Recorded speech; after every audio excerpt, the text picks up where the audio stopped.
हम आज के शो का आगाज़ कर रहे हैं उस खबर या अफवाह से कि आज रात फिर पेट्रोल की कीमतें ऊपर जाने लगी हैं। कि पेट्रोल इंटरनेशनल कीमत के मुताबिक, बिजली इंटरनेशनल कीमत के मुताबिक, चलें ठीक है, मान लिया मैंने आपकी बात। तो सवाल ये पैदा होता है कि सिगरेट की डब्बी जो यहाँ पे $1 की मिल रही है वो बाहर $20 की मिल रही है। आप उसको क्यों नहीं $20 का करते? 50 लाख अगर पैकेट्स हमारे रोज़ के बिक रहे हैं तकरीबन इतने, तो आप अगर इसको उतने पे कर देते हैं तो एक तो या तो 20-30% कम भी हो जाएगा स्मोकिंग को, कि हर आदमी फिर उतने की अफोर्ड नहीं कर सकता, तो फाइन। लेकिन रेवेन्यू फिर भी आपको 450 से 500 बिलियन हर साल मिलेगा एक्स्ट्रा। आपने तो IMF को रेवेन्यू स्ट्रीम दिखानी है। आप तंबाकू के ऊपर बढ़ाएं, आप पान की इंपोर्ट बंद करें, और आप जर्दे वगैरह इन चीज़ों के ऊपर बढ़ाएं, गुटखे के ऊपर बढ़ाएं। खुदा के लिए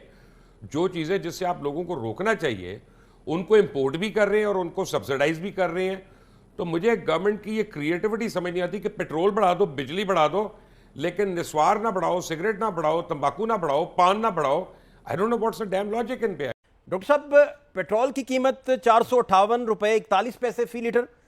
और डीजल की कीमत में 184 रुपए 49 पैसे जो है वो इजाफा किया गया। ये बात जैसे मैं हमेशा कहती हूँ सिर्फ पेट्रोल तक नहीं रहेगी, सिर्फ आपकी गाड़ी, आपकी मोटरसाइकिल की टंकी तक बात नहीं रहेगी, बल्कि ये बात जो है अब हर जगह जाएगी। यानी जितनी भी चीजें आप लेते हैं, चाहे आप एक गिलास पानी लेते हैं या एक छोटी बोतल आप जूस की या पानी की लेते हैं, उसमें भी इस वक्त जो है वो उसकी भी प्राइस जो है वो यकीनन बढ़ चुकी होगी। नमस्कार दोस्तों, इस समय पाकिस्तान में पेट्रोल और डीजल की कीमतें आसमान छू रही है और इसी को लेकर पाकिस्तानी जनता में काफी आक्रोश भी देखने को मिल रहा है। लेकिन इससे पाकिस्तान की सरकार और पाकिस्तान के प्रधानमंत्री शहबाज शरीफ को रत्ती भर भी फर्क नहीं पड़ रहा है। और पेट्रोल की बढ़ती हुई कीमत को लेकर पाकिस्तानी मीडिया का कहना है कि अमेरिका के मना करने के बाद भी भारत रशिया से और दूसरे देशों से कच्चा तेल सस्ते दामों पर खरीदता है। साथ ही पाकिस्तानी मीडिया का कहना है कि भारत और भारत के प्रधानमंत्री नरेंद्र मोदी अमेरिका के किसी भी दबाव में नहीं झुके और रशिया से कच्चा तेल खरीदना जारी रखा। जबकि पाकिस्तान का प्रधानमंत्री और फील्ड मार्शल आसिफ मुनीर तो अमेरिका और ट्रंप के तलवे चाटने में ही लगे रहते हैं और अपनी जेबें भरने से ही फुर्सत नहीं लेते हैं। इस समय पाकिस्तान में पेट्रोल के दाम 450 से ऊपर और डीजल के दाम 500 रुपए से ऊपर चल रहे हैं, जिससे कि पाकिस्तान के लोगों में,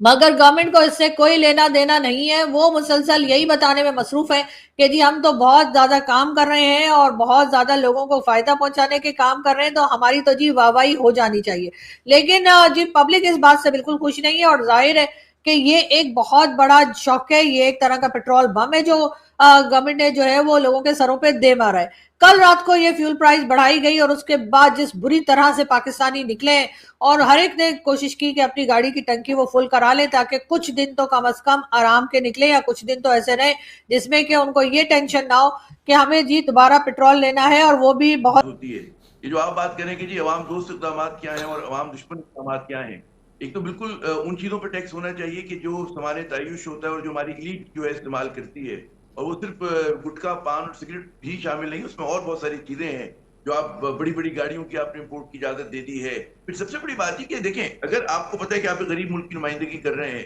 कर्जों से घिरे हुए मुल्क की नुमाइंदगी कर रहे हैं, ठीक है ना, तो उसमें फिर हुकूमत को अपनी बेल्ट टाइट करनी है, उसमें किफायत शायरी का मुजाहरा करना है। वो आपको होता हुआ नजर नहीं आ रहा। आप पार्लियामेंट का चक्कर लगा लें, आप इनके कैबिनेट्स देख लें, इनका आपको ठाट बाट देख लें, हमारे हुक्मरानों के, चाहे वो ब्यूरोक्रेट्स हो, चाहे वो सियासतदान हो, चाहे वो जज हजरात हो, वो लगता नहीं कि जनाब वो तीसरी दुनिया के पसमानदा मुल्क की, जहाँ पे गुर्बत है बलूचिस्तान में, जहाँ पे सिंध में स्टंटेड बच्चे पैदा हो रहे हैं, जहाँ पे केपी के अंदर दहशतगर्दी है, पंजाब के आप साउथ पंजाब चले जाए वहां पे अपने मसाइल हैं, तो उसके अंदर जो लगता है कि इनका कोई ताल्लुक नहीं है पाकिस्तान से। बहुत ज्यादा बढ़ी हुई प्राइस पे लेना है, तो लोगों ने बहुत कोशिश की, लेकिन एक लंबी लाइंस जो है, जो आप लोग सोशल मीडिया पर भी देख रहे होंगे कि पाकिस्तानी जो है बुरी तरह से पेट्रोल लेने के लिए बाहर की तरफ भागे, लेकिन वो शायद ये नहीं जानते या शायद इस बात को इग्नोर कर रहे हैं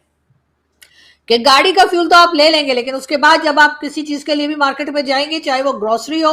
चाहे वो आपकी मेडिसिन हो, चाहे वो कोई भी चीज हो, उसकी प्राइस आपको बढ़ी हुई मिलेगी। और उस वक्त जो है वो गवर्नमेंट जो है वो बिल्कुल ना तो शर्मिंदा होगी और ना ही आपकी किसी तरह की मदद की जाएगी। और आप इसी तरीके से सिर्फ ये बताया जाएगा कि जी परेशानी की कोई बात नहीं है, कोई कंट्री हमारी तरफ मैली आंख से नहीं देख सकती, खास तौर पे भारत, क्योंकि हमारे पास जी न्यूक्लियर वेपन है और हम इस वक्त अभी फलाना जेट खरीद रहे हैं, तो वो जेट खरीद रहे हैं, तो वो मिसाइल ले रहे हैं, तो वो ड्रोन ले रहे हैं, तो कभी चाइना से ले रहे हैं, तो कभी रशिया से ले रहे हैं। लेकिन लोगों के पास रोटी नहीं है खाने के लिए, लोगों के पास एजुकेशन में अपने बच्चों को भेजने की फीस नहीं है, लोगों के पास हेल्थ सेक्टर में कोई भी फैसिलिटी नहीं है। और पाकिस्तान जो है वो जब बनाया गया था तो यकीनन ये तमाम चीजें भी ध्यान में रखी गई होंगी कि ये कंट्री आप क्रिएट तो कर रहे हैं, उसके बाद क्या होगा और किस तरह से इस कंट्री को रन किया जाएगा, किस तरह से तमाम लोगों को फैसिलिटीज दी जाएंगी, इस बारे में सोचा गया और ना सोचा गया। अब तो 80 साल से ऊपर हो गए इस कंट्री को बने हुए, लेकिन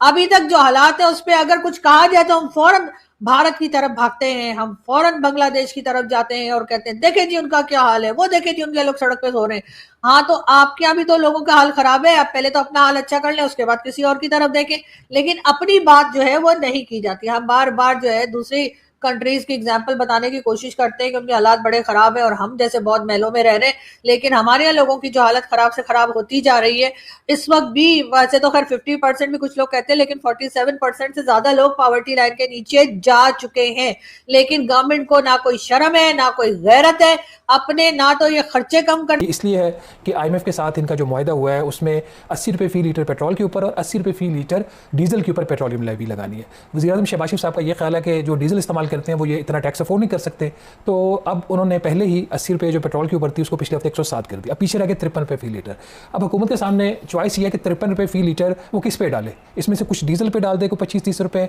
सब की सब पेट्रोल पे डाल दे 53 रुपये। एक तो ये चैलेंज है। ये उसके अलावा है जो आलमी मंडी के अंदर जो इस वक्त कीमतों में उतार और चढ़ाव आ रहा है, जिसका आपने देखा कि आज के दिन 123-124 डॉलर फी बैरल पे क्रूड गया, फिर गिर गया, फिर प्राइस इंक्रीज हो रही है।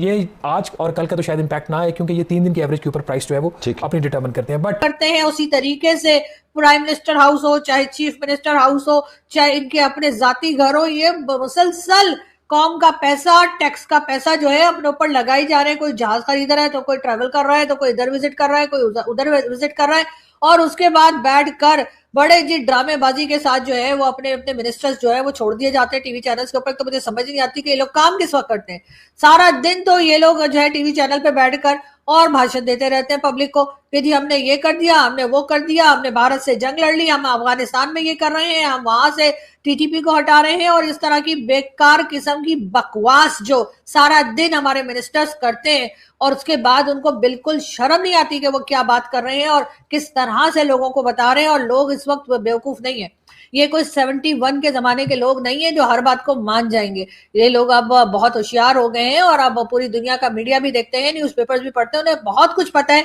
कि क्या हो रहा है और क्या नहीं हो रहा है। इसी तरीके से जी इस्लामाबाद में ये बिल्डिंग्स जो है, यानी ये जो टावर 2 आपको दिखाई दे रहे हैं ट्विन टावर टाइप के, ये टावर्स जो है इनको ये जमीन दी गई थी कॉन्स्टिट्यूशन,